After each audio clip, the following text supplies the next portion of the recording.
Hello అండి. Main వీడియోకి వెళ్ళే ముందు ఒక క్విక్ అప్డేట్. అది ఈ వీడియోలో సబ్జెక్ట్‌కి సంబంధించిన అప్డేటే.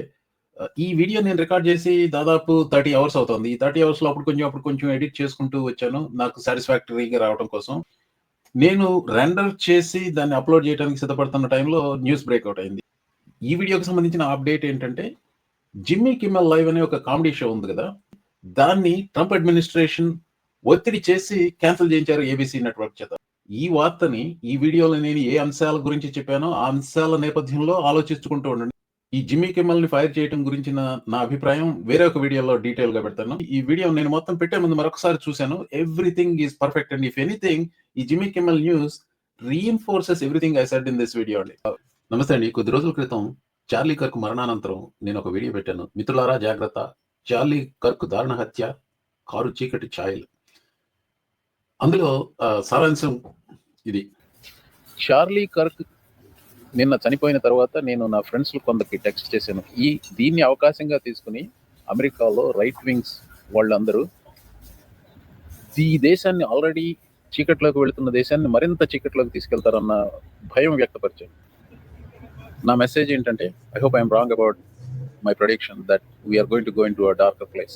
ఆ రోజు ఎందుకు అలా భయపడ్డానంటే, ఈ చార్లీ కర్క్ హత్య నేపథ్యంలో ఈ నిరంకుశ ప్రెసిడెంట్ నిరంకుశత్వాన్ని మరింత పటిష్టం చేస్తాడు, ప్రాథమిక హక్కులను ధ్వంసం చేస్తాడు, సిటిజన్స్ ని హెరాస్ చేస్తాడు. ఇలాంటి ఆలోచనలు ఆ రోజు నాకు 5 రోజుల తర్వాత నా ఆ ఫీలింగ్ ఇప్పుడు అలాగే ఉందా అని ఈ రోజు ఆలోచిస్తే, yes, if anything it is more clear, that is what is happening.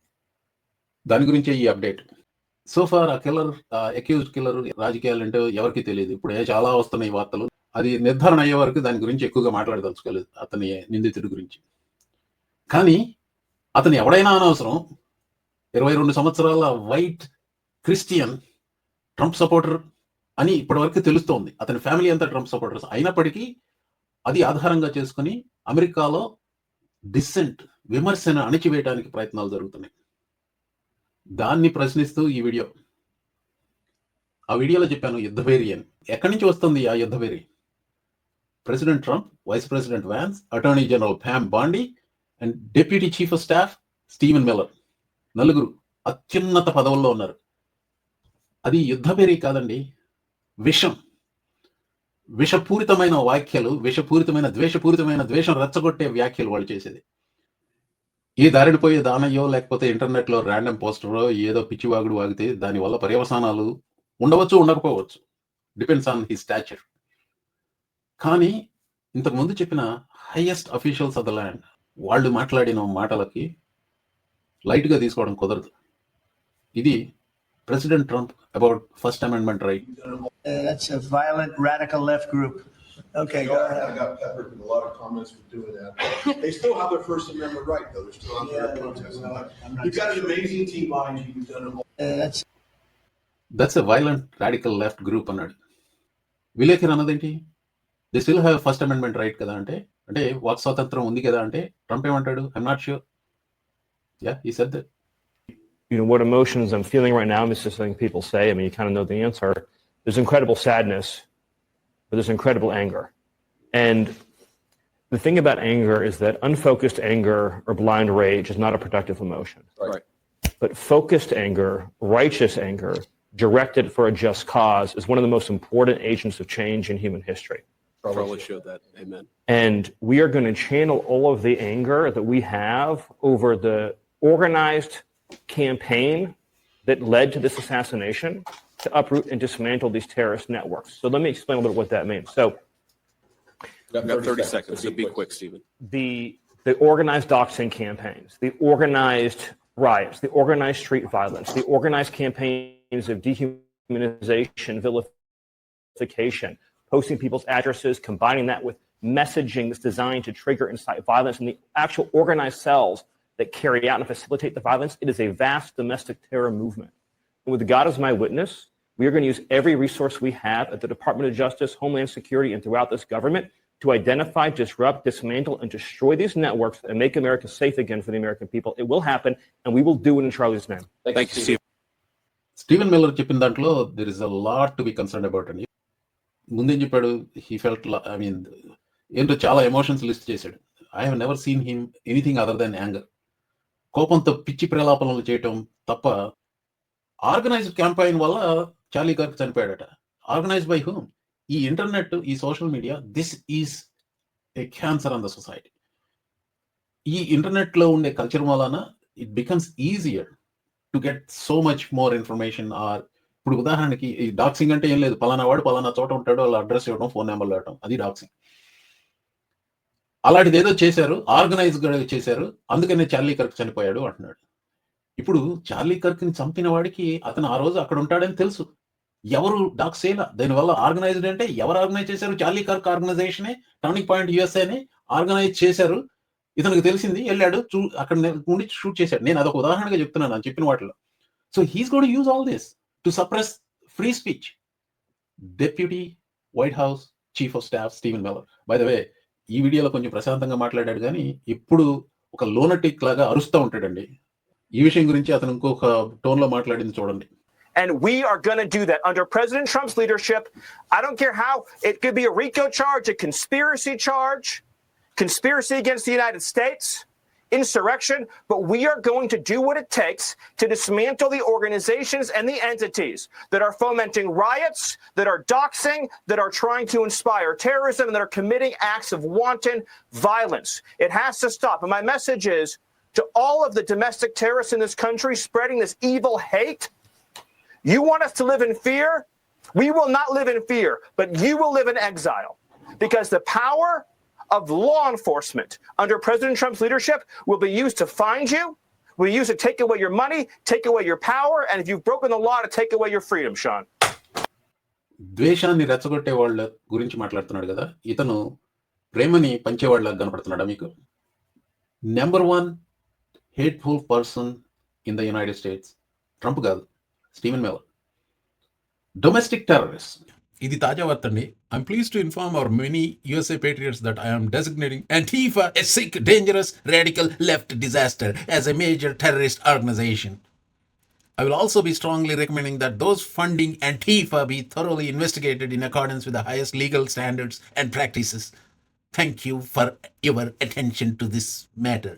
Joke ఏంటంటే యాంటిఫా అనేది ఒక నిజమైన ఆర్గనైజేషన్ కాదు, ఇది ఒక బీటప్ హార్స్ అనమాట. ఈ రైట్ వింగ్ ఈకో చేంబర్కి బీటప్ హార్స్ ఫ్రమ్ 2020 ఈ జార్జ్ ఫ్లాయిడ్ ప్రొటెస్ట్లోనే చూసారు. అప్పటి నుంచి యాంటిఫా మీద పడి ఎడుచుకు వస్తున్నారు. యాంటిఫా అనే ఆర్గనైజేషన్ లేదు, యాంటీఫాసిస్ట్ అనే ఆర్గనైజేషన్ లేదు, దానికి లీడర్ లేదు, స్ట్రక్చర్ లేదు, ఫండింగ్ లేదు, ఎవరు ఫండింగ్ ఇవ్వట్లేదు. But at he did that. You think he is stupid? I don't think so. దీన్ని ఒక ముసుగులాగా వాడి నిజమైన ఆర్గనైజేషన్స్ని రేపు డొమెస్టిక్ టెర్రరిస్ట్ ఆర్గనైజేషన్స్ కింద ప్రకటిస్తాడు. ఇంకొకటి, అమెరికాలో చట్ట ప్రకారం డొమెస్టిక్ టెర్రర్ ఆర్గనైజేషన్ అని దేన్ని డిజిగ్నేట్ చేయడానికి లేదు. There is no provision in American law for that one, but he still does that. దీని వెనకాల ఉద్దేశం మనం ఒకటే అర్థం చేసుకోవాలి. అతని నెక్స్ట్ టార్గెట్లో ఉన్నది అతనికి వ్యతిరేకంగా ఏ ఆర్గనైజేషన్స్ అయితే ఫండింగ్ చేస్తున్నాయో, లేకపోతే ఆర్గనైజేషన్స్ కావచ్చు, ఇండివిజువల్స్ కావచ్చు. జార్జ్ సోరోస్ ఫండింగ్ చేస్తాడని విరుచుకుపడుతున్నారు కదా. రేపు జార్జ్ సోరోస్ని అతని ఏ ఆర్గనైజేషన్స్ ద్వారా లిబరల్ కాజెస్ ఫండింగ్ చేస్తున్నాడో వాటిని కూడా చేస్తాడు. I think he is using this as a trial balloon for that. చాలామంది చెప్తారు, don't take Trump literally, take him seriously అని. Take him literally and seriously. This is no joke. Charlie కర్క్ను చంపినవాడు ఒక ఇండివిజువల్. తనను విమర్శిస్తే దేశవ్యాప్తంగా ప్రాథమిక హక్కులను రద్దు చేస్తాడట. అది సాధ్యమవుతుందో లేదో మనకు తెలియదు, పక్కన పెట్టండి అది. Can he try to make it happen? Absolutely he can. Attorney general Pam Bondi, one of the most powerful people in the United States, ఆవిడ ఇది చెప్తుంది. There's free speech and then there's hate speech. And there is no place, especially now, especially after what happened to Charlie, in our society. Do you see more law enforcement going after these groups who are using hate speech and putting cuffs on people so we show them that some action is better than no action? We will absolutely target you, go after you if you are targeting anyone with hate speech, anything. And that's across the aisle. Okay, there is free speech and there is hate speech. Absolutely. It is true. By the way, Charlie కర్క్కి తరచూ వచ్చే విమర్శ ఏంటంటే అతని మాట్లాడేవన్నీ hate speech అని. దానికి స్పందిస్తూ ఒకసారి అన్నాడు, there is no such thing as hate speech, అని ఏదో న్యూయాన్సులు ఇచ్చాడు దాని గురించి. It's not bad definition, but I do think there is hate speech. Is it appropriate to do hate speech? Absolutely not. But can you do legally anything about it? There are certain limits to it. ఇప్పుడు imminent danger ఏదైనా ఉన్నప్పుడు దాన్ని ఆపాలి. ఇప్పుడు Trump సిద్ధాంతం ఏంటి? తనను విమర్శించే వాళ్ళందరిది హేట్ స్పీచ్ అంటాడు. అదే సిద్ధాంతాన్ని ఎంబ్రేస్ చేస్తున్నారు స్టీవెన్ మిల్లర్, ప్యామ్ బాండి. చివరికి ఏదో ఉంది, ఇట్స్ ఆన్ బోత్ సైడ్స్. నా వాళ్ళు they want to go after George Soros. ఎందుకు? జార్జ్ సోరోస్ లిబరల్ కాజెస్ కి డొనేట్ చేస్తాడు ఉదారంగా. అందుకని they want go after these RICO charges, racketeering charges, ఇలాంటి చార్జెస్ తో abuse of power. Attorney general Pam బాండీదే మరొక clip. That's horrific. It's free speech, but you shouldn't be employed anywhere if you're going to say that. And employers, you have an obligation to get rid of people. You need to look at people who are saying horrible things, and they shouldn't be working with you. Businesses cannot discriminate. If you want to go in and print posters with Charlie's pictures on them for a vigil, you have to let them do that. We can prosecute you for that. I have Harmeet Dillon right now in our civil rights unit looking at that immediately, that Office Depot had done that. We're looking at that. But Sean, that's horrific. సారాంశం ఏంటంటే, Charlie కర్క్కి వ్యతిరేకంగా మాట్లాడితే you shouldn't be employed anywhere. అతనికి మద్దతు ఇచ్చి మీరు పోస్టర్లు ప్రింట్ చేస్తే, మిమ్మల్ని ఎంప్లాయర్ ఫైర్ చేస్తే సివిల్ రైట్స్ వయలేషన్స్ కింద వాళ్ళని ప్రాసిక్యూట్ చేస్తామంటుంది. మీకు అర్థమవుతుందా ఏం జరుగుతుంది? Attorney general of the United States, భారతదేశంలో హోమ్ మినిస్టర్కి equivalent. That's what she is saying. Number 2 in the government, JD Vance. ఇతనేమంటాడో చూద్దాం. Government. It flows from each and every one of us. It flows from all of us. So when you see someone celebrating government, it flows from each and every one of us. It flows from all of us. So when you see someone celebrating government, it flows from each and while our side of the aisle certainly has its crazies, it is a statistical fact that most of the lunatics in American politics today are proud members of the far left. ఏమన్నాడు? It is a statistical fact that most of the lunatics. Again, maybe you can define far left. Lunatics, that's your impression, right? Okay, let's say what is the statistical fact. ఆ statistics అండి, first of all radical left, radical right. Let's say you can define. JD Vance Republican కాబట్టి radical left అంటే వాళ్ళని Democrats తో associate చేస్తున్నాడు. Politically motivated killers and their victims by domestic partisan ideology. Left wing murders, right wing murders, left wing killers, right wing killers. 1975-79, 6 versus 24, 80-84, 4-12, 95-99, 0-185. ఇది the so-called left-wing murders. 2020 to 2025, 18 murderers were the left-wing murderers, 44. JD Vance, what is the statistical fact again? అభిప్రాయాలను నిజాలుగా వ్యక్తపరిచాడు. గణాంకాలు వాటికి మద్దతు ఇవ్వలేదు. మీకు చూపెట్టాను. ఇక్కడ చూడండి. This is next level shit. So when you see someone celebrating Charlie's murder, call them out. And hell, call their employer. We don't believe in political violence, but we do believe in civility. And there is no civility in the celebration of political assassination.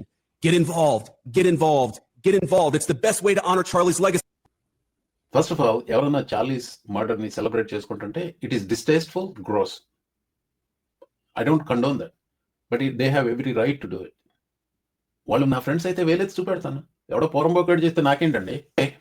Call them out, అంతవరకు okay. Call their employer, no, he has a right. Okay, call చేస్తే ఏం చేస్తారు? ఎంప్లాయర్ని బీకేస్తారా?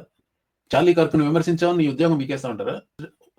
ఇదేం దారుణం అండి బాబు. Vice president of the United States says Charlie Kirk లెగసీని protect చేసుకోవడం కోసం అందరూ వాడి సంఖ నాకండి. This is what they are telling you. ఏంటి ప్రతి ఇంట్లో ఇప్పుడు చార్లీ కర్క్ ఫోటో పెట్టుకుని దండలేసి పూజలు చేయాలా? నేను చార్లీ కర్క్ మర్డర్ అయిన మరుసటి రోజు అంత ఆవేదనతో ఆ వీడియోలో చెప్పింది ఏంటంటే, ఇలాంటివేవో జరుగుతామని ఊహించి. ఇంకా జరగలేదు, జరగబోతున్నాయి. చేస్తారా వీళ్ళు లేదా అని మీకు అనుమానం వద్దండి. వాళ్ళ చేతిలో అధికారం ఉంది. ఆల్రెడీ గత 7-8 నెలలుగా ప్రూవ్ చేశారు, ఇలాంటి పనులే చేస్తాము అని నిరూపించి చూపిస్తున్నారు మనకి. మున్ముందు ఇలాంటివి చేయరంటారా? Steven Miller, Pam Bondi, JD Vance, Donald Trump, నలుగురు హైయెస్ట్ ఆఫీసెస్ లో ఉన్నారు. వాళ్ళ ఉద్దేశం ఏంటో మీకు తెలుస్తుంది. అదే ఉద్దేశాన్ని secondary leaders, tertiary leaders, entire MAGA ఎకో సిస్టంలో ప్రతిధ్వనిస్తోంది. ఈ విషయంలో నేను నిమిత్త మాత్రమే. అయినా కానీ ఏదో చెప్పాలన్న ఆతృతతో ఈ వీడియో. మీరు అడగొచ్చు ఇక్కడ నా మెసేజ్ ఏంటి అంత ఆవేశపడి చెప్తున్నావు, ఏంటి నీ మెసేజ్ ఏంటంటే, మీరు ఫలాంది చేయండి అని చెప్పను కానీ ఏది సమంజసమో చెప్తాను. నాకు సమంజసం అనిపించేది నేను చేసేది చార్లీ కర్క్ హత్యని తీవ్రంగా ఖండిస్తాను. అతని మాటలు చేష్టల గురించి నా అభిప్రాయం ఏమైనా కానీ అతనికి ఆ హక్కు ఉంది. అతను అలా చేశాడు. Okay, what happened has happened. Charlie Kirk హత్య అనేది హీనస్ క్రైమ్. ఇలాంటి సొసైటీలో అలాంటి హత్యలు జరగకూడదు. వీఆర్ నాట్ లైక్ దట్, అది ఇది అని ఏదో గుడ్డు కూర్చొని మాట్లాడతారు చూసారా. No, this country is like that. నేను 35 సంవత్సరాల క్రితం వచ్చిన దగ్గర నుంచి చూస్తున్నాను ఇలాంటి హత్యలు అవి చాలా జరిగాయి. అంతకుముందు ఇంకా ఎక్కువ జరిగాయి. రాజకీయ హత్యలు ఈ దేశంలో సర్వసాధారణం. ఏదో ఒక ఐడియాలజీతో చేసిన వాళ్ళు, లేకపోతే మెంటల్తో చేసిన వాళ్ళు ఉన్నారు. ఎక్కువగా మెంటల్తో చేసిన వాళ్ళే ఉన్నారు. ఇప్పుడు రేగన్ మీద హత్య ప్రయత్నం ఎవరో పిచ్చాడు. జాన్ ఎఫ్ కెనడీని ఎందుకు చంపారు అన్నది ఈనాటికి కన్స్పిరసీ థియరీసే ఉన్నాయి. మార్టిన్ లూథర్ కింగ్ది అది ఒక ఉద్దేశపూర్వకంగా చేసిన హత్య, దాంట్లో ఐడియాలజీ ఉంది. చార్లీ కర్క్ దాంట్లో ఇప్పటి వరకు నాకు తెలిసి ఒక ఐడియాలజీ ఉన్నట్టయితే కనపడలేదు. కానీ చంపిన వాడు ఒక వైట్ క్రిస్టియన్ ఫ్యామిలీ నుంచి, కన్జర్వేటివ్ ఫ్యామిలీ నుంచి వచ్చాడు. వివరాలు ఇంకా పూర్తిగా తెలియదు కాబట్టి స్పెక్యులేట్ చేయడం బాగుండదు, దాన్ని పక్కన పెట్టండి. అతని హత్యని లెఫ్ట్ చేసిందని ముందు చెప్పారు. ఓకే, లెఫ్ట్ కాదని తెలిసింది. ఇప్పుడు అతన్ని ఎవడో హత్య చేశాడు, చార్లీ కర్క్ని విమర్శిస్తున్నారు. ఈ విమర్శించే వాళ్ళని మీరు ఎదుర్కోండి అని మీకు చెప్తున్నారు. అంటే వాళ్ళ నేరేషన్ మారిపోయింది. ఇంతకు ముందు లెఫ్ట్ వాళ్ళు చంపారన్నారు, ఇప్పుడు లెఫ్ట్ వాళ్ళు చంపారో లేదో వాళ్ళకే అనుమానంగా ఉంది. అందుకని వీళ్ళు చార్లీ కర్క్ మెమరీని అవమానిస్తున్నారు, అతన్ని విమర్శించి వాళ్ళని వేలెత్తి చూపండి అది ఇది అంటున్నారు. నేను ఇలా చెప్పిన వాళ్ళని వేలెత్తి చూపండి అని మీకు చెప్తున్నాను. నేను బహిరంగంగా వీళ్ళని విమర్శిస్తాను, వీళ్ళ వాదనను ఖండిస్తాను, వీళ్ళని ప్రతిఘటిస్తాను. ముఖ్యంగా అధికారంలో ఉన్న వాళ్ళని. సామాన్య ప్రజలకు మనం చేసే ఉంది. అది చిన్నప్పుడు అమ్మ చెప్పేది, సర్దుకుపోరా అని. ఇది మన నేను కొట్టుకుంటున్నాను. యూట్యూబ్లో నా వీడియోలకి కామెంట్స్ చేస్తుంటారు. అక్కడికి వెళ్ళి నోరు మూసుకు పడి ఉండొచ్చు కదా. అంటే అమ్మ చెప్పిన సర్దుకుపో అన్న విషయం కొంచెం ఒక భావజాలం అయితే, అన్నయ్య నేను కొట్టుకుంటున్నప్పుడు అమ్మ సర్దుకుపోరా, ఊరికే ప్రతిదానికి కొట్టుకోవద్దు, అట్లా పరిగెట్టి పారిపో, ఎట్లా ఏదో చెప్పినప్పుడు అది కుటుంబానికి సంబంధించింది, కుటుంబ గౌరవానికి సంబంధించింది. అంతే. బయట ఎవరన్నా ఎప్పుడన్నా ఏదన్నా అన్నప్పుడు తిరగబడమనే చెప్పేవారు మా తల్లిదండ్రులు. ఇక్కడ ఈ విషయంలో సర్దుకుపోవటం లేదండి. తప్పు చేసినడికి నువ్వు తప్పు చేస్తున్నావు అని చెప్పాలి. భయపడి కూర్చుంటే నా రెచ్చిపోతారు వీళ్ళు.